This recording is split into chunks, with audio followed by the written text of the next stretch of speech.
क्योंकि हमें अपना रास्ता खुद ही बनाना है।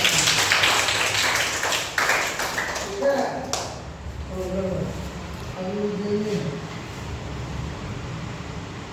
तो अभी विद्यालय की तैयारी करा रहे हैं, जो बच्चे तैयारी कर रहे हैं, ठीक है, हमारे साथ जुड़े रहे हैं। और इसमें एक चैप्टर है अंकगणित, विषय है अंकगणित और कोणों के प्रकार एवं अनुप्रयोग। ठीक है, देखेंगे। देखिए आई कॉन्ट्रैक्टेड, तो देखिए हमारा प्रश्न है पहला, कोण किसे कहते हैं। तो ये कोण है हमारा, ठीक है। तो दो किरणों यानी कि एक किरण ये है और एक किरण ये है, दो किरणों के एक बिंदु यानी कि किसी बिंदु पर मिल जाने पर बनी आकृति कोण कहलाती है। जैसे AB एक किरण ये है, दूसरी BC ये किरण है, के मिलान बिंदु B पर आंतरिक कोण ABC या CBA जो कोण होते हैं इन्हें हम कोण कहते हैं। ABC या CBA ये हमारे क्या है, कोण है। अब है कोणों के प्रकार। तो कोणों के प्रकार नंबर 1 पे है न्यून कोण। न्यून कोण क्या होता है, देखिए इसकी माप 0 से 90 अंश से कम, 0 अंश से अधिक और 90 अंश से कम होती है। इसका साइन ये है न्यून कोण का। और कोण AOB 45 अंश, इसे ही न्यून कोण कहते हैं। और न्यून कोण वैल्यू 23 अंश है तब भी न्यून कोण है, 35 अंश है तब भी न्यून कोण है, 45 अंश है तब भी न्यून कोण है, 60 अंश है तब भी न्यून कोण है, 75 अंश है तब भी न्यून कोण है, 85 अंश है तब भी न्यून कोण है। यानी कि 0 से अधिक हो 90 से कम, उसे हम न्यून कोण कहते हैं। दूसरा कोण है हमारा, दूसरा कोण है समकोण। इसकी माप 90 अंश होती है, इसकी माप 90 अंश होती है। इसका साइन ये है कोण ABC 90 अंश, कोण CBA या ABC, तो ये 90 अंश होता है। नंबर 3 अधिक कोण।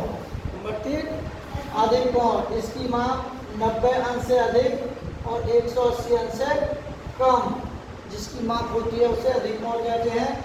इसका साइन है कोण AOB, ये है हमारा 120 भी कह सकते हैं इसे, यानी कि 180 अंश तक है ये मान, कोण AOB अधिक कोण।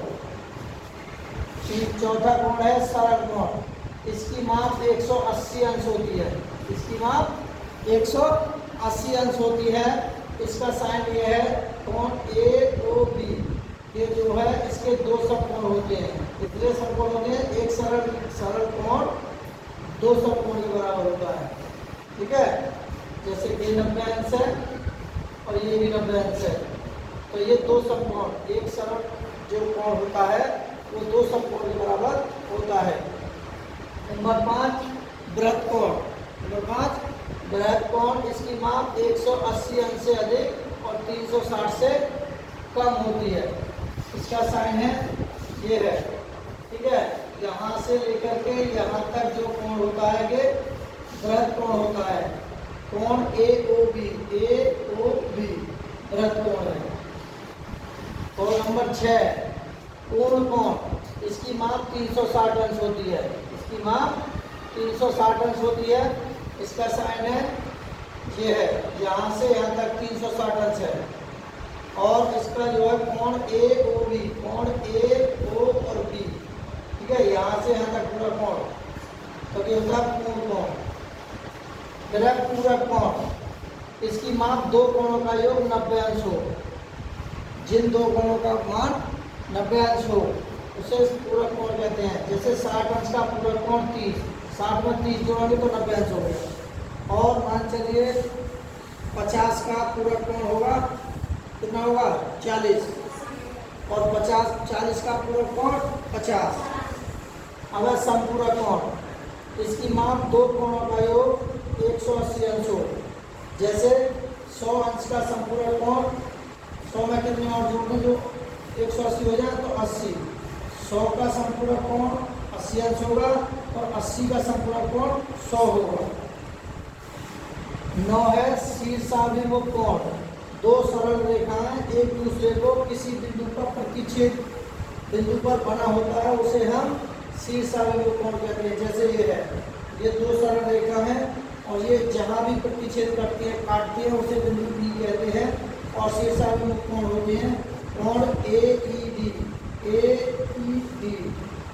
कोण BED, कोण BED, फिर कोण BEC, फिर कोण AEC, ठीक है ये है। फिर है आसन्न कोण।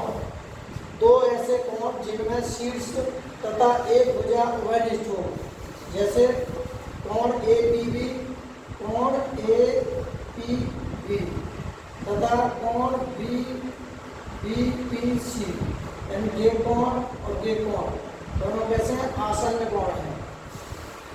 11 नंबर का है रेखिक युग्म कोण। दो आसन्न कोणों का योग 180 अंश हो।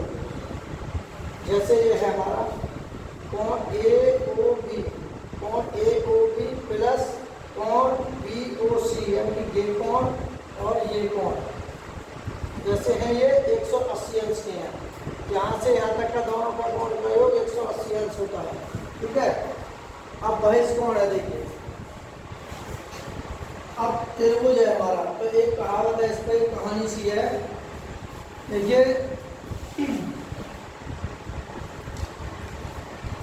एक है, जब त्रिभुज की भुजा को हम आगे बढ़ाते हैं, जब ये त्रिभुज है इसकी भुजा को हम आगे बढ़ाते हैं, त्रिभुज की भुजा को जब हम आगे बढ़ाते हैं, बाहर जो कोण बनता है बहिष्कोण पाते हैं। दोबारा सुने, त्रिभुज की रेखा को जो आगे बढ़ाते हैं और जो कोण बनता है, बाहर की जो कोण बनता है उसे बहिष्कोण पाते हैं। फिर है, इसके मान के लिए पड़ोसी छोड़ देते हैं, इसके मान के लिए इसको छोड़ देते हैं, इसके मान के लिए पड़ोसी छोड़ देते हैं। जो कोण दूर होते हैं उन्हें आपस में जोड़ देते हैं। तो देखिए इन्हें तो आपस में जोड़ देते हैं, जो कि बहिष्कोण है ना, तो इसका कोण मान ज्ञात करने के लिए पड़ोसी को छोड़ देते हैं और जो दूर होते हैं कोण उनको आपस में जोड़ देते हैं। तो देखिए कोण 1 प्लस कोण 2 बराबर 180 अंश, कोण 1 और कोण 2 इन दोनों का मान 180 अंश है। फिर कोण 2, कोण 3, कोण 4, कोण 2, कोण 3, कोण 4 बराबर 180 अंश है। तो मुझे तीनों कोण का मान जो 180 अंश होता है। ठीक है। तो दूसरी समीकरण ये है। अब जब दोनों समीकरण के मान बराबर हो तो वो कैंसिल हो जाते हैं और इन दोनों को इक्वल रख लेते हैं। तो कोण